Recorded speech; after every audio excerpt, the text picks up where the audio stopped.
সেইজন জুবিন গাৰ্গক আজি অসমৰ ৰাইজে ইমান মৰমেৰে চায়। সেইজন জুবিন গাৰ্গক মই বিবৰা মহাবিদ্যালয়ৰ সাধাৰণ সম্পাদক হিচাপে প্ৰথমবাৰৰ কাৰণে আৱিষ্কাৰ কৰিছিলোঁ আৰু তেওঁক যুৱ মহোৎসৱলৈ লৈ গৈছিলোঁ। আৰু সেই জুবিন গাৰ্গক তেতিয়া কোনোৱে চিনি নাপায়।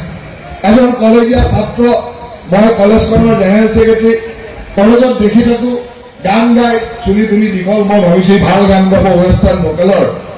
তেতিয়া তাক ভোকেল গাবলৈ, ৱেষ্টাৰ্ণ ভোকেল গাবলৈ লৈ গৈছিলোঁ। গুৱাহাটী বিশ্ববিদ্যালয়ৰ যুৱ মহোৎসৱত ২-৩বাৰকৈ সোণৰ পদক পাইছিলোঁ। আৰু আজি অলপ আগতে ভাতৃপ্ৰতিম কৌশিকে কৈছে যে জুবিন গাৰ্গ ইয়াৰ পৰা ওলাইছিল। আটাইতকৈ কোইনচিডেণ্টলি ক'বলগীয়া কথাটো এইটোৱেই যে সেইজন জুবিন গাৰ্গক আজি অসমৰ ৰাইজে ইমান মৰমেৰে চায়। সেইজন জুবিন গাৰ্গক মই বিবৰা মহাবিদ্যালয়ৰ সাধাৰণ সম্পাদক হিচাপে প্ৰথমবাৰৰ কাৰণে আৱিষ্কাৰ কৰিছিলোঁ আৰু তেওঁক যুৱ মহোৎসৱলৈ লৈ গৈছিলোঁ। আৰু সেই যুৱ মহোৎসৱতে ৯১ চনত জুবিন গাৰ্গে প্ৰথমটো সোণৰ পদক পাইছিল ৱেষ্টাৰ্ণ ভোকেলত। আৰু সেই জুবিন গাৰ্গক তেতিয়া কোনোৱে চিনি নাপায়। এজন কলেজীয়া ছাত্ৰ, মই কলেজখনৰ জেনেৰেল ছেক্ৰেটাৰী, কলেজত দেখি থাকোঁ গান গাই চুলি তুলি দীঘল, মই ভাবিছোঁ ভাল গান গাব ৱেষ্টাৰ্ণ ভোকেলৰ। তেতিয়া তাক ভোকেল গাবলৈ, ৱেষ্টাৰ্ণ ভোকেল গাবলৈ লৈ গৈছিলোঁ। আৰু সেই ৱেষ্টাৰ্ণ ভোকেলতে প্ৰথমবাৰৰ কাৰণে জুবিন গাৰ্গে সোণৰ পদক পাইছিল। আৰু সেইটোৱে জুবিন গাৰ্গৰ প্ৰথম ৰাজহুৱা চিনাকি যে তেওঁ এজন সংগীত শিল্পী হিচাপে। আৰু আজি জুবিন গাৰ্গ কলৈকে গৈছে আপোনালোকে জানে, প্ৰায় ৯১ চনৰ কথা। আৰু আজিও সেই সম্পৰ্কবিলাক আমাৰ মাজত খুব মধুৰ হৈ থাকে। কেইদিনমান আগে আমাৰ সংগীত শিল্পী জেপি দাস ডাঙৰীয়াই এই কথাটো কৈছিলে, ক'ৰবাত এটাত মই দেখিছোঁ ইণ্টাৰভিউ এটাত কৈছিলে। কাৰণ সেইখন প্ৰতিযোগিতাৰ জাজ আছিল জেপি দাস ডাঙৰীয়া। সেই গুৱাহাটী ইউনিভাৰ্চিটিৰ প্ৰতিযোগিতাখনৰ সেইখন জাজ আছিল জেপি দাস ডাঙৰীয়া। গতিকে এই যে অনুভৱবিলাক, এই অনুভৱবিলাক বহুত ভৱিষ্যতৰ দিনৰ কাৰণে এটা আমাৰ সকলোৰে কাৰণে এটা জীৱন গঢ়াৰ অনুভৱ থাকে ইয়াত। সেইজন জুবিন গাৰ্গক আজি অসমৰ ৰাইজে ইমান মৰমেৰে চায়। সেইজন জুবিন গাৰ্গক মই বিবৰা মহাবিদ্যালয়ৰ সাধাৰণ সম্পাদক হিচাপে প্ৰথমবাৰৰ কাৰণে আৱিষ্কাৰ কৰিছিলোঁ আৰু তেওঁক যুৱ মহোৎসৱলৈ লৈ গৈছিলোঁ।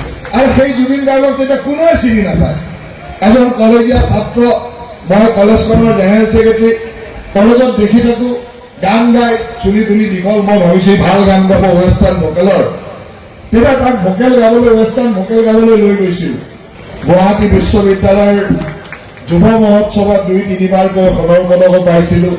আৰু আজি অলপ আগতে ভাতৃপ্ৰতিম কৌশিকে কৈছে যে জুবিন গাৰ্গ ইয়াৰ পৰা ওলাইছিল। আটাইতকৈ কোইনচিডেণ্টলি ক'বলগীয়া কথাটো এইটোৱেই যে সেইজন জুবিন গাৰ্গক আজি অসমৰ ৰাইজে ইমান মৰমেৰে চায়। সেইজন জুবিন গাৰ্গক মই বিবৰা মহাবিদ্যালয়ৰ সাধাৰণ সম্পাদক হিচাপে প্ৰথমবাৰৰ কাৰণে আৱিষ্কাৰ কৰিছিলোঁ আৰু তেওঁক যুৱ মহোৎসৱলৈ লৈ গৈছিলোঁ। আৰু সেই যুৱ মহোৎসৱতে ৯১ চনত জুবিন গাৰ্গে প্ৰথমটো সোণৰ পদক পাইছিল ৱেষ্টাৰ্ণ ভোকেলত। আৰু সেই জুবিন গাৰ্গক তেতিয়া কোনোৱে চিনি নাপায়। এজন কলেজীয়া ছাত্ৰ, মই কলেজখনৰ জেনেৰেল ছেক্ৰেটাৰী, কলেজত দেখি থাকোঁ গান গাই চুলি তুলি দীঘল, মই ভাবিছোঁ ভাল গান গাব ৱেষ্টাৰ্ণ ভোকেলৰ। তেতিয়া তাক ভোকেল গাবলৈ, ৱেষ্টাৰ্ণ ভোকেল গাবলৈ লৈ গৈছিলোঁ। আৰু সেই ৱেষ্টাৰ্ণ ভোকেলতে প্ৰথমবাৰৰ কাৰণে জুবিন গাৰ্গে সোণৰ পদক পাইছিল। আৰু সেইটোৱে জুবিন গাৰ্গৰ প্ৰথম ৰাজহুৱা চিনাকি যে তেওঁ এজন সংগীত শিল্পী হিচাপে। আৰু আজি জুবিন গাৰ্গ কলৈকে গৈছে আপোনালোকে জানে, প্ৰায় ৯১ চনৰ কথা।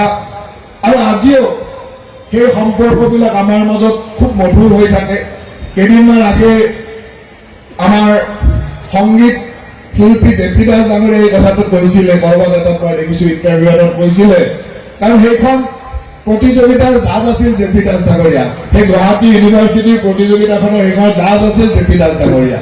গতিকে এই যে অনুভৱবিলাক, এই অনুভৱবিলাক বহুত ভৱিষ্যতৰ দিনৰ কাৰণে এটা আমাৰ সকলোৰে কাৰণে এটা জীৱন গঢ়াৰ অনুভৱ থাকে ইয়াত।